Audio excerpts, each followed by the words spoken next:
Welcome back sa KaMAtis Analysis Unit Channel. Ngayon, ang gagawin natin is try natin i-answer yung question na importante ba ang definition? Sa KaMAtis Analysis Unit ang magmumulat, maiiwas ang iba, bakain nyo pa na mabulag, huling-huli ko ang mga... Una, kailangan natin isipin na hindi lahat ng tao ay the same yung meaning sa bawat word na sinasabi natin. So, kung iisipin natin na language is a tool, and then ang sunod na question is, tool para saan? Well, it's a tool for us to understand each other. So if we are going to understand each other, we need a definition. Ang definition is just the precise description of the word. We need to understand each other precisely kung ano ibig natin sabihin sa lahat ng word na sinasabi natin. Or at least dun sa main topic, kung mapansin nyo, maraming taong nagbe-bend at nag-stretch ng definition nila.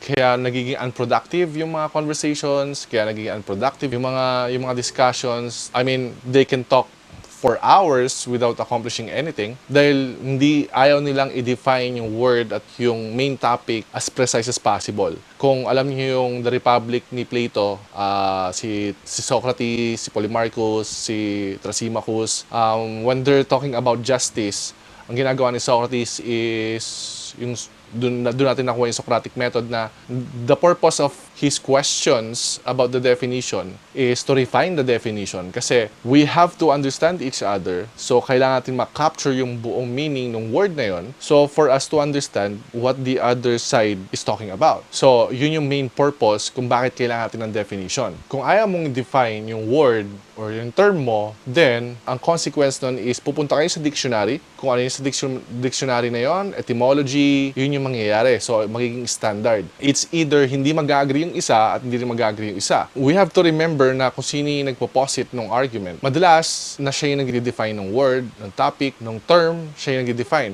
Which is okay. Kasi, as I said, na yung language is just a tool na pwede natin gamitin to understand each other. So, regardless kung ano yung definition niya nun, as long as he is able to apply consistently the definition from the start of the argument hanggang dun sa dulo ng argument. Kasi minsan ang ginagawa kasi ng mga tao, ginagamit nila yung words in different senses. So, ang nangyayari is, kukomit sila ng fallacy na tawag is equivocation. So, for us to avoid that, kailangan natin i-define yung word o yung term mismo para ma-analyze natin kung yun ba yung way niya na pag-a-apply sa buong argument. So, kapag ganun niya in-apply ng consistent, then we can understand each other better. Kasi we can analyze, we can ask questions based on the other party's definition, na it's okay to have a definition ng sarili mo if that's what you want, na sabihin natin na hindi ka nag-agree sa dictionary kasi we have to understand yun na sa dictionary is just a broad definition. So, hindi ito yung precise definition. Kaya,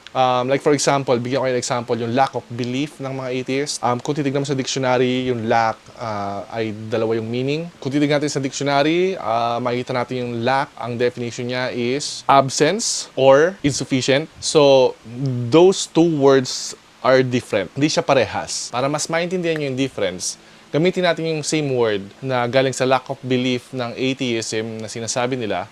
Gawin natin na ganito. Two different senses yung lack. Sabihin natin na sinabi sa'yo ng doktor na you lack vitamin C. Okay, the first sense is wala kang vitamin C. Yung pangalawang sense is kulang ka sa vitamin C. So, dun yung makikita kung ano yung difference. So, it's either you define it precisely or magkakaroon lalo ng problema kung sundin nyo lang yung dictionary. So, napaka-importante ng definition para magkaintindihan yung bawat isa na sa mga arguments. Bigyan ko kayo ng example do sa recent conversations ko sa mga atheists at may isa rin ako ni-review at kinall out ko yung usage ng word.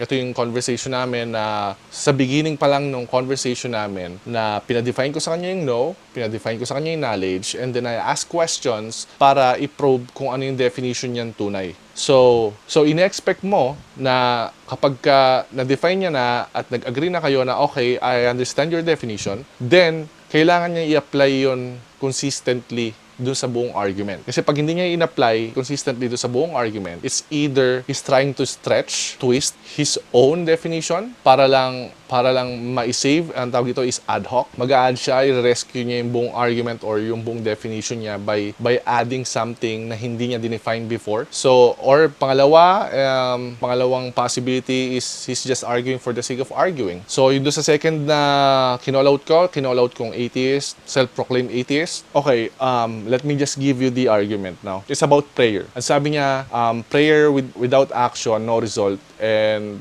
action without prayer with result. Pwede natin sabihin na ang nag-cause sa result is yung action, hindi yung prayer. Okay, two problems. What do you mean by action and what do you mean by result? Kasi yung action, yung act of praying is action. Then sabihin mo, yes, the act of praying is an action, pero yung prayer doesn't actually happen. Pero how can you divorce the act of praying dun sa prayer itself? You cannot. So that's the problem, kaya kailangan mo i-define mabuti kung ano yung action. Kasi ang ginawa niya is hiniwalay niya yung praying, yung prayer, hiniwalay niya dun sa all-encompassing na description ng lahat ng action word. Binigyan ka ng generic term na action, and then hiniwalay niya yung praying. Pangalawa, so prayer without action, no result. Action without prayer with result. Pwede natin sabihin na yung action nag-cause sa result, hindi yung prayer. But the problem is, yung result, anong klaseng result? Kung sinasabi mo lang is kahit anong result, if you think na prayer doesn't work or praying is actually doing nothing, then if you do nothing, then may result pa rin. So kung ganun yung mangyayari, then praying actually gives result too. So naintindihan nyo kung bakit kailangan ng definition. So, importante ba ang definition? You bet it is. So yun, salamat. Next time ulit.